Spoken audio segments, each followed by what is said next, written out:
Welcome to Table Stakes, the podcast for responsible, sustainable leaders and companies, brought to you by Veerless. Table Stakes discusses the issues of sustainability with forward-thinking leaders to forecast the future of responsible business. Being ethical, human, and sustainable is no longer optional. It's table stakes. Welcome back to Table Stakes. I'm Marcy Tweet, your host, and today I'm joined by Trista Harris, philanthropic futurist, founder of FutureGood, and the author of the book by the same name. Trista helps foundations and nonprofits look 10, 20, 30 years into the future and work backwards to build their path to get there.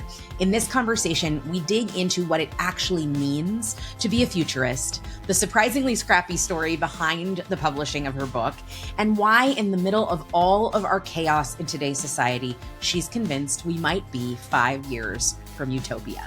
Let's get into it with Trista. Okay, welcome back, everybody, to Table Stakes. I'm so excited to have Trista Harris join us on the podcast, the author of FutureGood. Hi, Trista. Welcome. I'm so excited to be here with you today. Thanks so much for having me. Yes, so excited to have you. So let's kind of start at the beginning and just tell me about FutureGood, because it is your book name, but it's also your organization and what you do every day. So tell us about the book. Tell us about what you do on a day-to-day. For sure. I'm a philanthropic futurist, so I help foundations and nonprofits look 30 to 50 years in the future and really decide what they want the future to look like, and then work backwards into the present and sort of develop the path to get there. So that's what we do with our consulting firm. The FutureGood book came out of just a feeling that the pace of change was getting so much faster in the world. And I, at that point, was the only philanthropic futurist, and I wanted lots of folks to know how to use this set of really powerful tools to create change. And a book is always a good way to share a new way of doing things. And so that was the impetus behind writing the book. Yeah, talk a little bit about futurism as a study, because I think a lot of people use the term futurist, right? I'm a futurist, I do, but this is a real moniker that means something. So for those who might not know what is a futurist, kind of give the background there. A futurist is somebody that pays attention really to signals in the present that are showing you what the future is going to look like. And there's a whole bunch of technical ways to do that. I was trained at Oxford in scenario planning. I've been trained by the Institute for the Future and Singularity University. But for folks in the social sector or folks that work in corporate social responsibility, I think what they notice both when they read the book and when they're sort of engaging with FutureGood's work, they're like, I think I'm a futurist. I think the work that I'm doing is paying attention to what's next and really transforming what the future looks like. And it totally is. So anytime you propose a new program or propose a new public policy, you're working to change the trajectory of the future. And we may not call it futurism, but it is the core of the work in the sector. And I think that's why this lands so well with people that work in the social sector. Yeah, absolutely. Apologies if you're hearing my dog at the door. My husband is coming to get her. She's like, let me in. Like, we wanted to go out all day. Yes. It is what it is.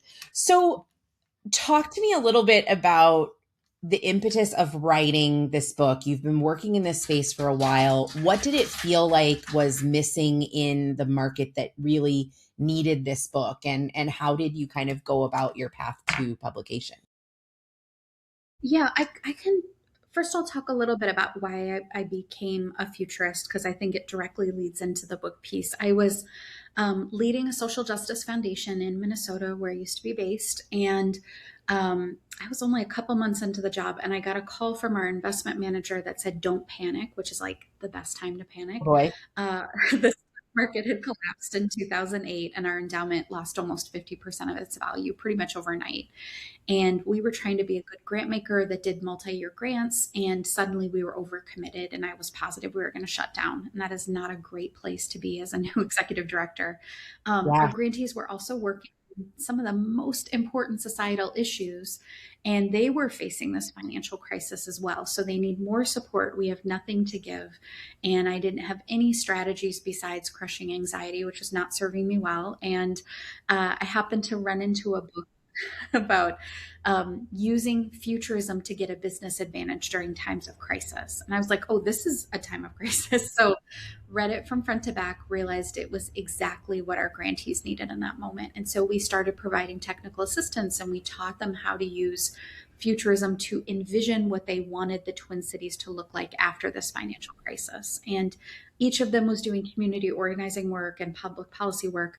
In the year and a half that followed, our grantees had 10 legislative wins, which was the most in our organization's history. And it was big wins on things like alternative teacher certification to diversify the teaching force in Minnesota, first in its country homeowners bill of rights to deal with the mortgage foreclosure crisis, and we got marriage equity in the state of Minnesota. And so it lit this spark in me that Just little wins, just little things that were so easy and not a big struggle.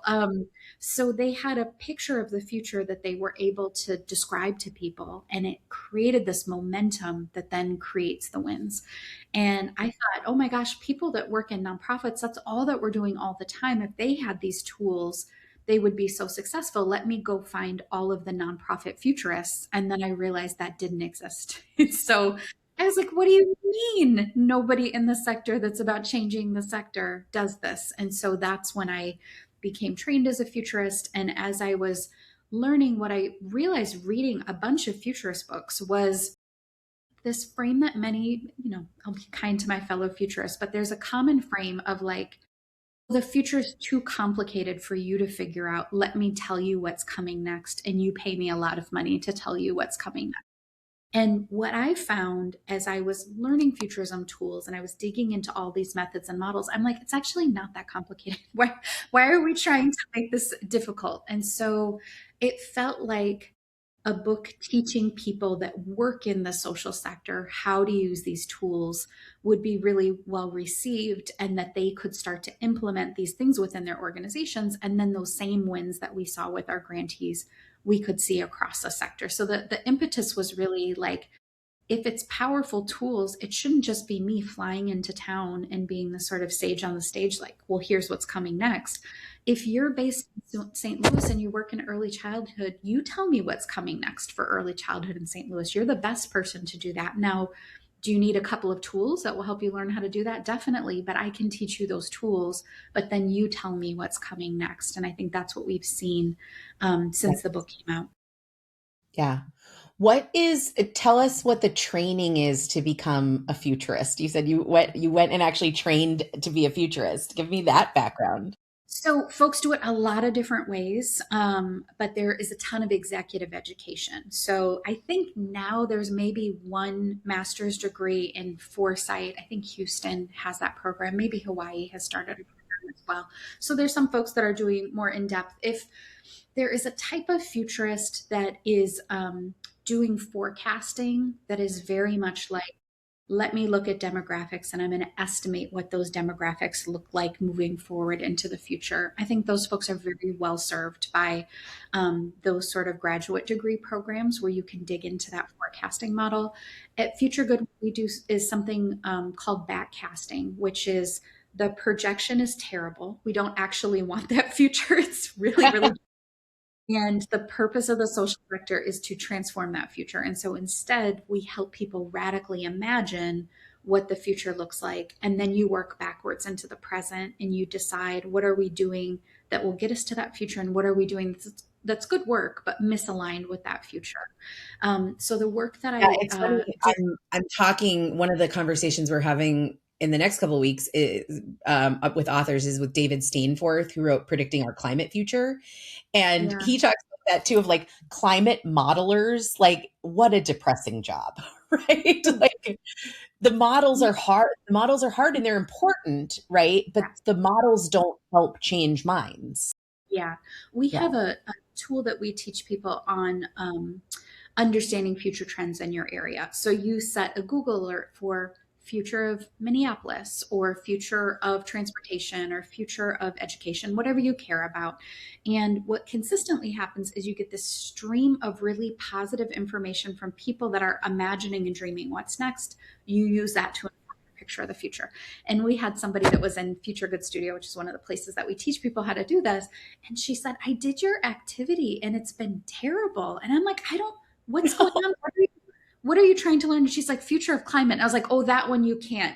You can't do you can't do future of. You have to say future of positive climate. Like you can't just leave it because there is Oh nothing but God. It's of bad, man. It's so bad. That's awesome. Oh, hilarious. really bad. You gotta do a couple extra words, but for everybody else, that tip works really well. But on climate, absolutely not. Not so much. Right, for sure. So it's been a few years since the book came out. Kind of tell me how, as I said to you before we started, I'm writing my own book, a lot of authors. How have you used it and how has it been a sort of cornerstone of your teaching? Are you, handing it to clients saying, read this first, then talk to me? Or, what's kind of your process and how do you use the book on a day-to-day as a consultant? Yeah. So I think the first part of writing a book is it helps you clarify your model. So there's a lot Mhm. of things that you might think, but when you have to teach it to somebody else, then you figure out where all the holes are and you really tighten it up in the book writing process. So I think just for folks, that's helpful in general. The second piece is credibility. So if you have gone through the effort of being able to write and publish a book, people are like, it seems like you're really in this. It's not a passing sort of fancy or I kind of know about this thing. It's I am an expert in this thing. And so I think that is a really useful signal for your clients. And we use it a ton of ways. So we give it as gifts for folks when they start new jobs in foundations or nonprofits. We send it to potential clients. During the pandemic, I decided that we were going to start to give away electronic copies of the book. I felt like it was too important and folks needed to use this skill set, especially during a time of big change like that. And so initially it was sort of like, just during the pandemic. And then the pandemic lasted forever and still now. And so we're like, okay, we're just giving away the ebook for always. So whenever I do a speaking engagement, we give the ebook to everybody that's in the audience. It's a follow up that the host of the event is sending as a thank you to people. We encourage people to share it within their organizations. Anybody that signs up on our website at wearefuturegood.com, there is a button where they can connect with us and then they get a free copy of the book. So the intention is just that it goes as far as possible. And in the back of the book, we'll talk a little bit later about the publisher piece. The publisher encouraged me to sort of do a couple of ads in the back of like, you can hire me for strategic planning, and here's these other things that I do. And so it's like an advertisement that goes out in the world when people learn these things. It's like, if you need more help, reach out and I can help you do this. Yeah. Yeah, that's awesome. How did you give me the sort of publishing download? How I'm in the place right now where I'm, querying agents and going through the process. How did you approach that? I'd love to hear about your process on that side. It's interesting because this is my second book. In the first book, I had a co-author. That's the How to Become a Nonprofit Rock Star, and she had a publisher that reached out and said, "Hey, could you do a proposal? I think we're interested in a book." And she reached out to me, and we decided to do it together. We were both blogging about sort of generational transition that was happening in the social sector. Me, usually from the perspective of foundations, and her from nonprofits. So we thought we'd be a good team. So we wrote this proposal. Submitted it, and the person from the publishing firm that had reached out to her reached back and said, hey, they passed on the book because they said young people don't care about professional development and this is like a waste of space. And I God. took it personally. She was a young person at the firm. She's like, so I quit my job because I felt disrespected and traditional publishing is dead and you should do this on your own. And we're like, this is a lot of information all at once. And so she's like, they wouldn't do anything for you. You would do all the advertising and you have the market and like, forget them.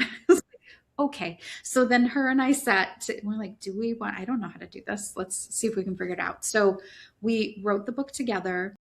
We literally sat down with copies of other people's books where we would lay them out on the floor. Like, how do you number pages? Like it was just all of the things, Googling how to get a Library of Congress number for the back of the book. How do you get a Wow. book put on online markup? How do you design? We designed the cover in PowerPoint, not in PowerPoint. Yeah, so it's ridiculous. And then self-published it and used a print-on-demand publisher that every time we sold a copy, they would print a copy and send it out. And I had friends that did traditional publishing deals around that time, and we would be at the same conferences and have tables, and we're selling books and that sort of thing. And you're like lugging them around and whatever. And they were complaining. They're like, I make like 25 cents for every book that I sell. And I'm like throwing out my shoulder, dragging these from city to city. And they gave me, a $10,000 advance in the beginning. And if I like earn enough, then maybe there'll be more later, but probably not because the audience is this big and they're not advertising for me. And at that point, we were making like $16 for every copy of the book that we were selling. And I was like, oh, this seems like a much better deal. So was very happy with that. And then still the same visibility, still all the sort of benefits. And then when it was time to write the Future Good book, I was like, I should probably self-publish again. It was years later, and like it's probably gotten more sophisticated. And a friend had reached out. She had a hybrid publishing firm, which sort of all the benefits of a traditional publisher, but I retained all my rights. So as a consultant, I was really concerned. I'd heard issues that people had with like a company now owns my model. Yeah. And I'm like, I don't want that. So I retain all of my rights, but then I paid them for all of the things that a traditional publisher did. So Hmm. they did a developmental edit, which was so helpful. That's the I first bet.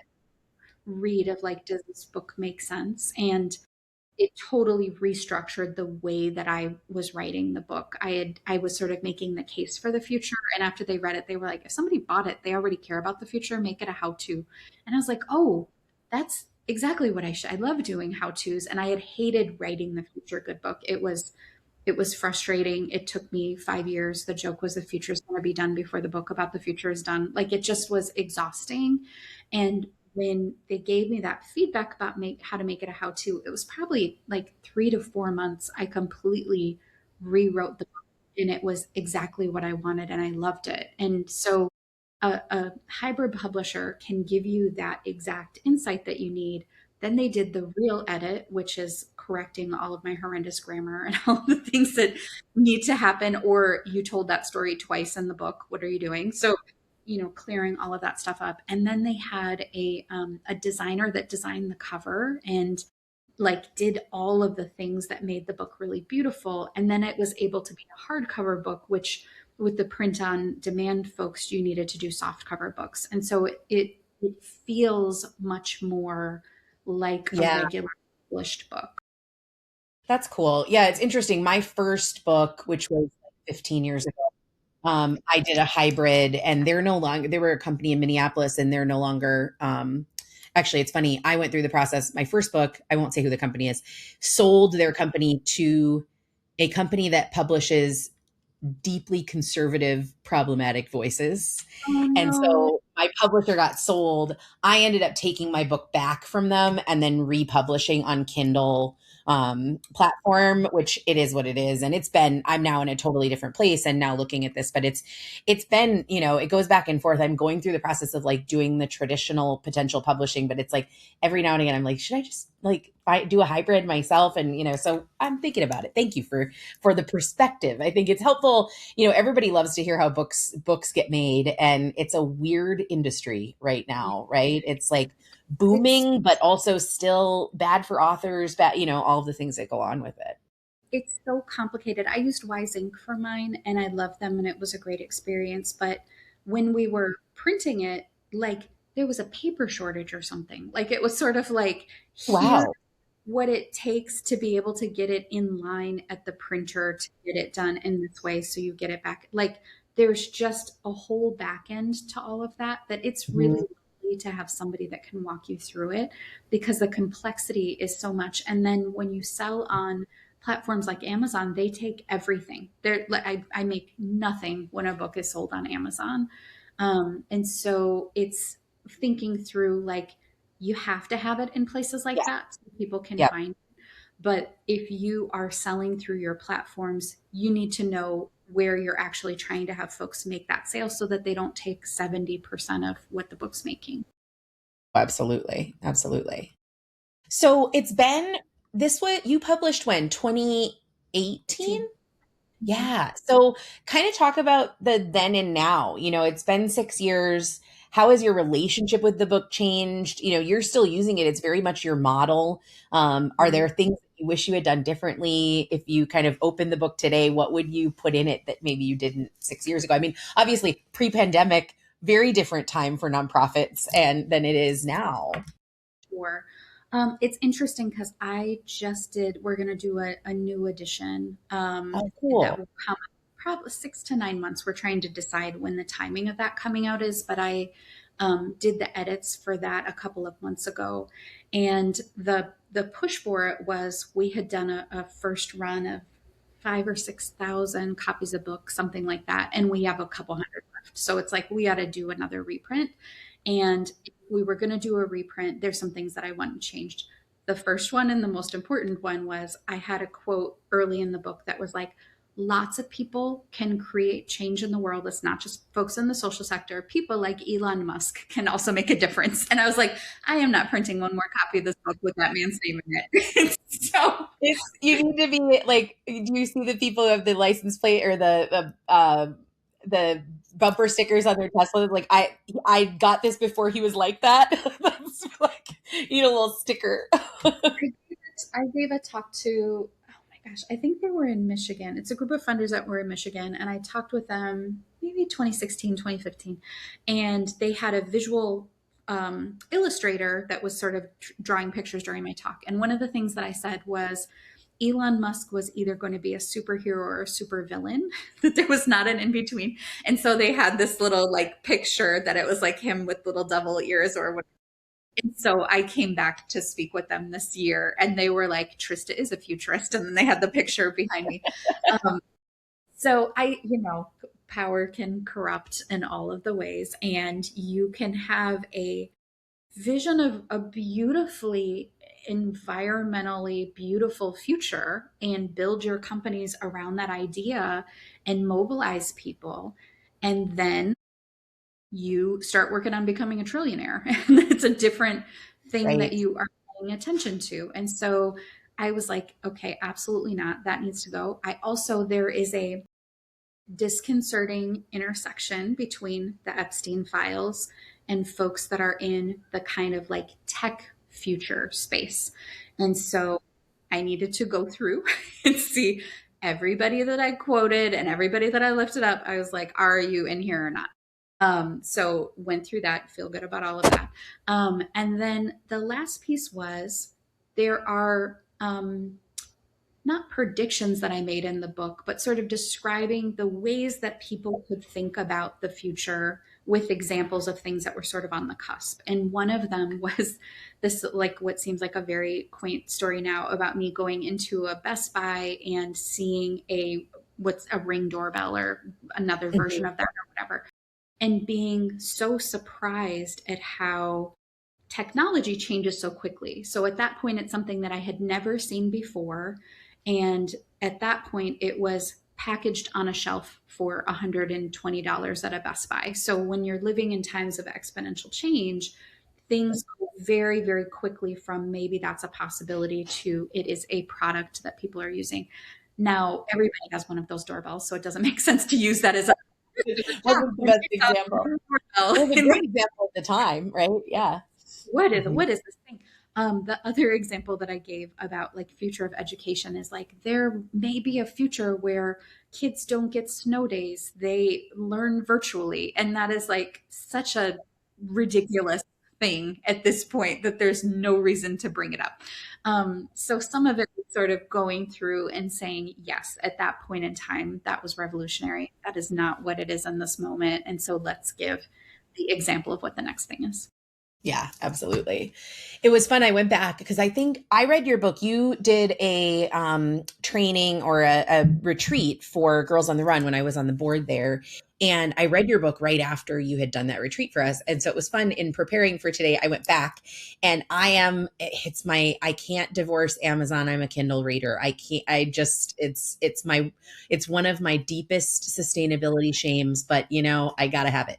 But I did go back and luckily I had all of my like yellow highlights of all the places that I had highlighted your book as we were preparing for this conversation. And the quote, one of my favorite quotes in your book is you said, society moves in arcs. And at the top of the arc, almost everybody believes in the same things. And the example you give is home values always increase. And as that idea dies down, another idea rises. For instance, taking on debt from your homes is unsustainable. You can hold on to the idea until it runs into the ground, or you can jump on the next arc and be a forerunner. And I just loved that. And I've shared that with people in the past as well. And I'd love to hear where you think we are in these. There's a great, you have a drawing in there of the sort of two arcs coming together. And I'd love to hear where you think we are today in, the middle of the second Trump administration. Where do you think we are in terms of this arc of, woke sensibilities, the sort of attack on DEI and ESG and some of these pieces? I'd love to just hear you kind of riff on the time we're at, where we are in the arc of society. We are in it. I think there's a couple things that are happening. There is a collapse of systems that is being accelerated by the White House. So it is breaking things apart. I have a lot of theories that I'll say because I like saying it. I don't think that there is a plan for the future. I think that it's about just destroying the present and squeezing as much money out of the system in that collapse as possible, but not, and here is an alternative future. It's really about breaking all of these things. And then it's kind of like private equity. It's like you extract as much value as you can, and then the thing is done. And we are in that right now. And that is miserable for all of the people that are being destroyed and hurt in that process. And in the social sector and the CSR space, a lot of our work is taking good care of people that are hurt by systems. And so everybody's very busy doing that, and they should. But those systems did not serve a lot of us very well at all. And the collapse is disappointing because of the ways that it's hurting people. But I am not going to miss the last version of the education system or the last version of democracy or the last version of humanity, because I think that those systems were built on a broken foundation of inequity and everything else. And so as those systems collapse, the unique opportunity about being sort of in the apocalypse is that if just one system broke, so if the education system broke, we would rebuild it to fit within all of the other existing systems, and it would look almost exactly the same. Every single system is breaking, which is giving an incredible opportunity to build the new unconstrained. And so I deeply believe that we are 5 years from utopia, that literally all of this collapse is going to give us the best possible future. Now, the only way that this happens is if us, the sort of people that do good in the world, develop a picture of that future and use all of this chaos and confusion to get us there quickly, and don't let the collapse of those systems collapse on top of us. And that is the delicate balance during this time. But I think we are right on the cusp of something very beautiful. And it isn't just the chaos from the White House. That, of course, is a huge piece of it. But we talked before about climate change. There's also a declining trust in public institutions. There's also artificial intelligence, which is transforming every single thing about society moving forward in the next 12 months. Like, it's not a long-term thing. We're doing a future of work Q&A soon. And I was pulling some stats that Anthropic pulled that were talking about specific types of jobs. And it's like our tool can replace 30% of this type of administrative work in 12 months, 95% of it. Not that we'll immediately transition to from people doing this to AI doing that. But that is the story of what is going to happen in the very, very short term future. And I think as we talk about collapsing arcs, there is a collapse that is about our value as humans, as workers, and that work is how you show that you are worthwhile. um, that idea is falling apart underneath us, and people are trying to hold on to that arc as it collapses because they need to feed their families, because it is a core sense of who we are as human beings. If I'm a medical doctor, medical knowledge used to double every 50 years. So 50 years ago, it would take 50 years for you to double in knowledge. So if I went to medical school, it would serve me my entire career. I would be set. Medical knowledge doubles every 73 days now, probably faster because that stat's a couple months old. If I'm a Wow. human doctor, I can't, there's no way that I can stay on top of that.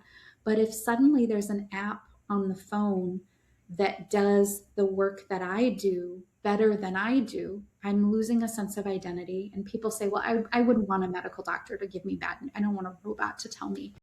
ChatGPT scores much higher than a human doctor on empathy and quality of response, which is the most depressing stat I've ever heard my entire life.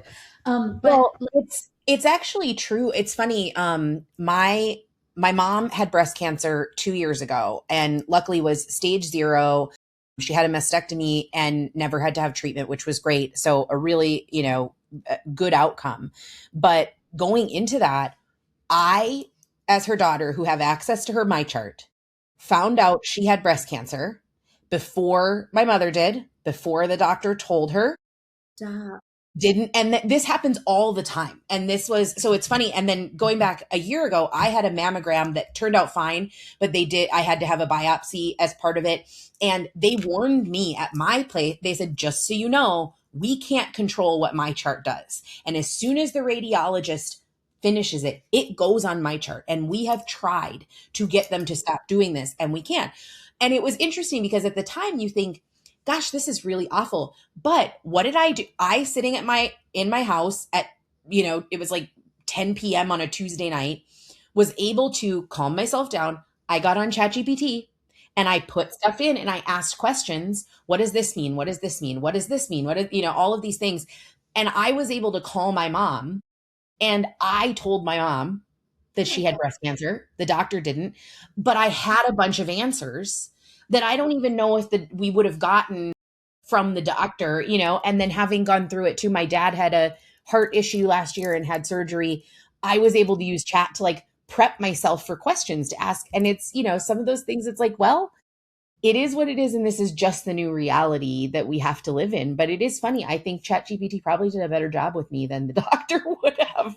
Yeah. And if so, if we're not holding onto that curve as it collapses, and we see the next curve is that we are going to have human doctors, but they're going to do the human part really well. And they're going to partner with AI to make sure that you have all of the data and information that you need, that AI is able to compare your rare case with the other 170 rare cases around the world and pull the best research from all of those things and then bring it to the doctor so that they can develop a solution with you. And suddenly you have 30 minutes per patient instead of 30 seconds with each patient. Like, you create a system where we're relying on the AI to do that work that is repetitive, but that people part we're really digging into. I want to see a future where everybody works 10 to 20 hours a week. They're paid for full-time work. We are using AI super teams to expand our impact. I think the social sector should be the first to do this because we're always understaffed, and our Right. workforce is actually like better at their jobs the more time that they spend being a neighbor and being in community. And so have them do that, and then have all of the other stuff be managed in the background with these AI tools instead of the alternative, which is we lay off 95% of all of the people that work in the country and in the world. And then the couple that are left are supposed to hold all the human work, but they can't because it's too much to hold. And nobody has any money to sell any of the crap that the companies are selling, and everything collapses. And 6 people are trillionaires and everybody else has nothing. But it's two very clear paths. But I think we as human beings have to decide which one that we want instead of which one we think we're going to be left. Well, and I think it's interesting because the thing that I think you see so many people now are anti AI, all of these places where there's an either or. And it's like, you guys, there's no either or here in terms of is it coming or is it not? You can't It's, stop the ball rolling, there but is you no, can decide what the future is you want from it and how we pursue that, right? the horse is out of the barn, and we could ban AI in the United States and it would just be someplace else. So it's not a sort of decision of is it going to happen or is it not going to happen. There can be decisions about air quality and water and processing power and requirements for energy efficiency and racism in the systems, like all of those things, taxing those systems. There are a ton of pieces that we have control over. I think there's a lot of folks in the social sector that are just like, no. And I'm no, no is not a, it's not an appropriate answer. I think the question is the how and what has to be different so that this is a tool that is useful to society instead of destroying society. I was speaking to a group of environmental justice organizers on the South and talked through this big transition, and they are like on the front lines doing this work. And I said there's a lot of data about the environmental impact of AI that some of it's not true. So it's based on old energy efficiency, and it's every day it's more energy efficient because there's a financial incentive for that to happen. So old numbers are not the current numbers. There's a lot of things about water usage, and some of it is water, the same water going in and out of a system, cooling and that sort of thing. And one of them raised their hand and they're like, well, actually, we have Grok in our city and they're pouring polluted water into the river that we all drink from. And I'm like, well, you don't have to do it in an evil way. Like there are people that are just Well, doing and it. I think it's always I always come back to people who benefits from you being angry about this, right? That's always the question. And certainly there are responsibility topics to discuss in issues of AI and data centers, but really dig in who benefits. And this is where I had and to be totally frank, we work with a number of data center management companies, but I also spent, many years of my life in the steel industry. And those are the places where it's like, you guys don't know. And it's funny, I do it all the time now where I'm like, how much water does this use? And I drove through the other day a car wash and I went, I wonder how much one of these big, huge car washes uses in water a year. And it is shocking. Like, and you see the reports of people in Michigan being angry about what's coming out of Lake Michigan for a data center. And like, how many car washes did you guys put up in the last 5 years? So you have to weigh out, what are the unintended consequences? What's real, what's not? What are the pieces that are real facts and not alternative facts And as then well? what is if it, we do a lot of ideal future work. So what is our ideal future for data centers? If it was something that added extreme value to local communities, what does that look like? Is there a sort of infrastructure that's built? Is it that we don't need data centers, that everybody needs a mini data center in their home? Like, is there something different that we need? I talked to somebody that's working on data centers in outer space, and I was like, what do you mean? And they're like, it lowers cooling costs. And I'm like, this is way above my pay grade. I don't understand what you're talking about. Um, so I've there, met that person. Yeah. I've also, I remember I met somebody at a conference that was doing data centers in outer space too. And I was like, I don't know this is a smart idea. Let's talk how, about it. what do you mean? How does this go? As somebody that has a scar in my arm, because I was walking in the Caribbean and I looked up and I saw these weird lights in the sky, and it's when all the stuff in the news about UFOs were happening. And I was like, what's going on? And then they were going slow, and then suddenly they took off, and I fell back into a cactus, and so I've got big scars on my head. It was Starlink. So that is what Starlink looks like in a very clear sky. And I'm like, who told you that you got to ruin the night sky? Like, who gave you Yeah. permission that it now because you were able to shoot something up there? So I think we often get constrained by our ideas of what's possible.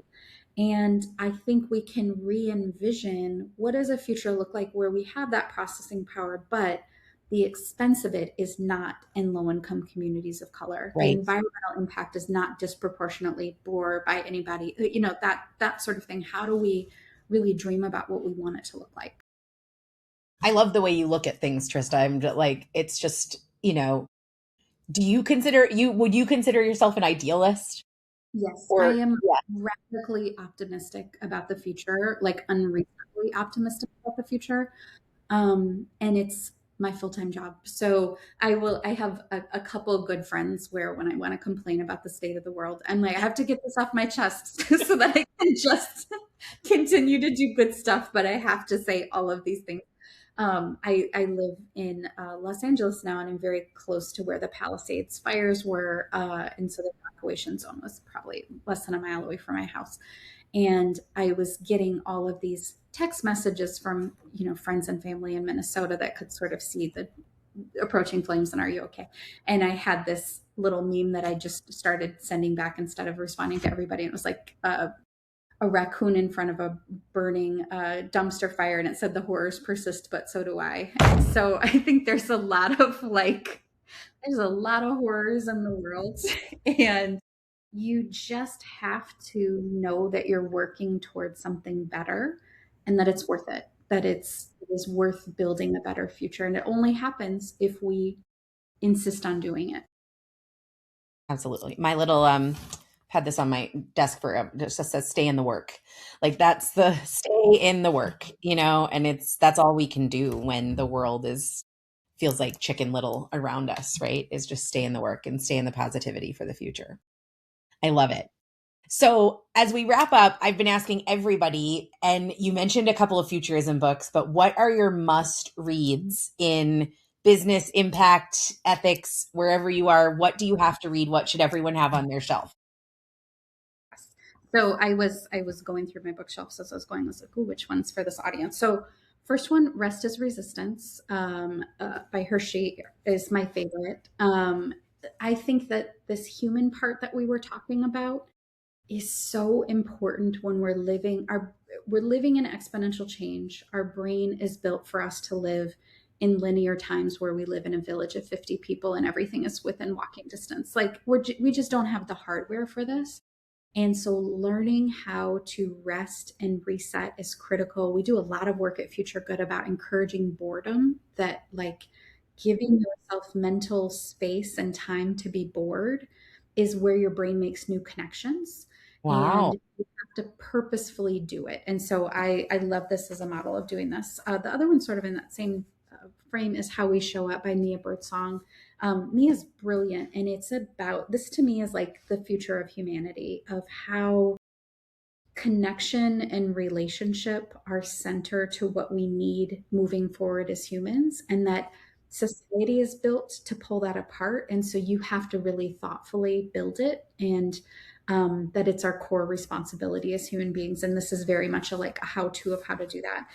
The last one is much more businessy, but the 12-week year, one of so we do a lot of strategic planning with organizations, and there's a lot of folks that have a 3 to 5 year strategic plan that sits on the shelf and nothing ever happens, and the world has changed too fast. And so we have a model where every 12 weeks, every quarter, you are looking back at what you've just accomplished and looking forward to what's coming next, and you adapt your plan to be able to do that. And so the 12-week year is sort of the manifesto that makes the case that shorter sprints, where you as an individual or your organization is working on a smaller number of goals that are really tangible, and you're pushing forward, and then you stop and rest in between those sprints, and you do the learning that's necessary for the next sprint, you do the reflection that's necessary to sort of figure out the path forward. I think we need a new sort of pace as humans. I hear from people all the time that there used to be a down season, and now that it's just busy all the time, it's because of that exponential change piece. And so the 12-week year gives me this cadence where I feel like busy, and I know there's a break, and busy and there's a break. And I feel like a better human when I'm in that cycle. Yeah, it's so important. I took, it's been a couple months now. I took a really important sort of downtime retreat to think and write and kind of decide what was coming. And part of what came out of that was the importance of taking, I took a full week, but the importance of even taking a day every month or every, to really retreat back, look at what has happened, where are you going, what's coming, and doing that in a contemplative way. We use EOS, the entrepreneurial operating system, which does, the quarterly rocks as well. But even just to take a bigger breath step back and say, okay, not just what did we do and what are we going to do, but how does it feel right now? How are we coming together? I think is really important. And as a very type A person, I need things on my calendar that are like, your job at this moment is to stop doing all of the regular work and rest or be dreaming about what's next. If it's not on my calendar, it doesn't happen. It And doesn't do it. so I try to look over the course of the year and see when are those breaks happening so that I don't just get into the flow, because I love what I do. So it's very easy to just never stop. And then that is when you die at the desk. So I'm trying not Exactly. to. Oof, I hear you there. Well, this has been awesome, Trista. Thank you so much for coming on the podcast. I'm excited for folks to be introduced to your book if they haven't been, and to hear more about what you do. So thank you so much for joining me. Thank you so much for having me.